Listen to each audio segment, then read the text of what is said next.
Незабравимите изживявания на плажа започнаха още преди да настъпи 1 юли. Сред най-известните имена на джулайската сцена бе Джеф Скот Сото.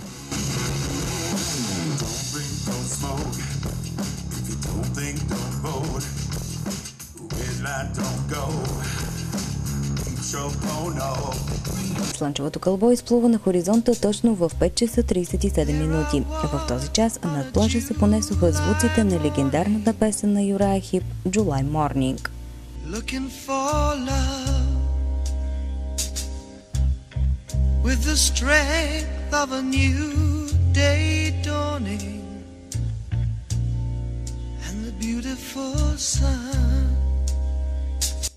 Смисълът от хипарските години, когато още на Woodstock са събирани в Англия, са правени за пръв път. Сега там не го правят, както го правим тук. Но това вече не се свързва с движението, с хипарското движение. Просто преди се свързваше с някаква свобода, някакъв протест. Сега това няма с какво да се свързва, просто се свързваме с посрещане на слънцето и една голяма веселба, което също е много хубаво, между другото. Не само юлското слънце, но и своя рожден ден Офук посрещна на брега на морето. I feel great. That's it.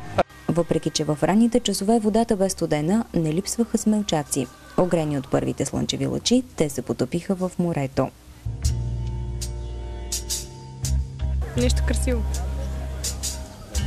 Чудесно е, със сигурност. Много емоции имаш и много приятно беше. Цялата крайбрежна ивица бе изпълнена с палатки, огньове и хора на всякаква възраст. Много ми харесва, защото е летен празник и е много красиво.